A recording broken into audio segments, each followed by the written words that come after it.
Hi folks, it's Chris here from the Geek Abides. Today we're talking about Rodney Ascher's The Nightmare.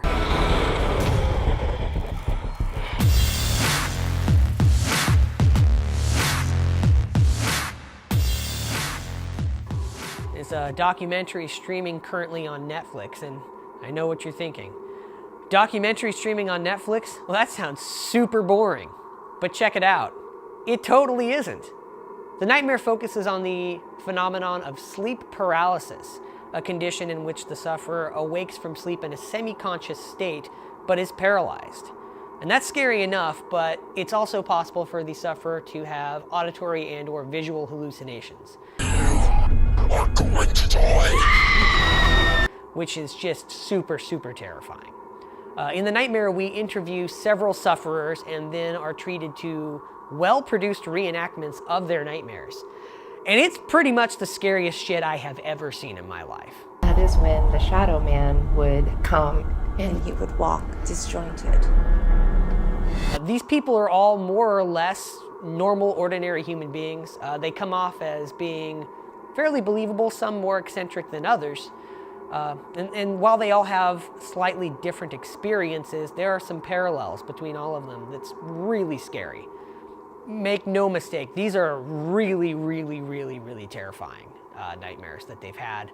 And the reproductions are well done and super fucking scary. It's a kind of horror that is worse than like in the movies. The movie also doesn't really get into the science behind the phenomenon very well.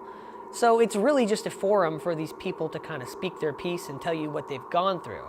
And since most of them tend to favor the idea that there's a little more going on here than science will admit, the movie kind of silently implies that there is a paranormal or spiritual component to this phenomenon.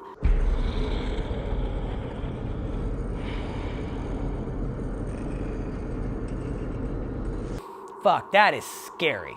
So let's break it down. The good.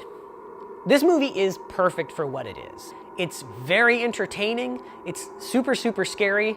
Honestly, I don't know why it's taken us so long to make this movie. It only was released last year. I feel like this was something we should have gotten on decades ago. The bad. Like I said, this movie's perfect for what it is. It works perfect on a streaming service like YouTube or Netflix. It would probably also work pretty well on TV, the Discovery Channel or the Learning Channel. But this isn't the sort of movie that would play very well in a cinema. It's pretty slow. There's no real organization to how the plot unfolds. It's just a disconnected series of vignettes we kind of plod through. And there's no real thesis statement. It's also a little bit of a problem that in order for this movie to have the impact that it has, we really just have to take these people for their word. And it'd be the easiest thing in the world for them to just make it all up.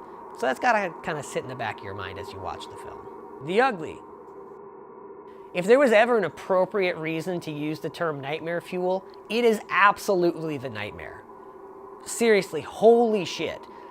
If you suffer from sleep paralysis already, do not watch this film. It is not going to give you any more answers than you already have. It's not going to help you in any way. It's just going to give you really great ammunition for Satan to throw at you the next time you go to sleep. For the rest of you, you should definitely check it out. It's a really good time. It's pretty much going to be available to you for free if you have Netflix. I guess it might be on YouTube too.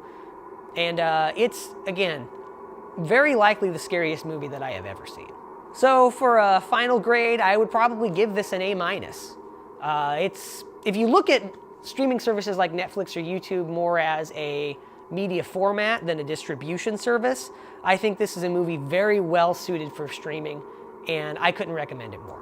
All right, as always, make sure to head on over to the Geek Abides YouTube channel to check out more reviews, previews, and conversations. Remember to like, share, subscribe, follow, and all that business. And yeah, party on.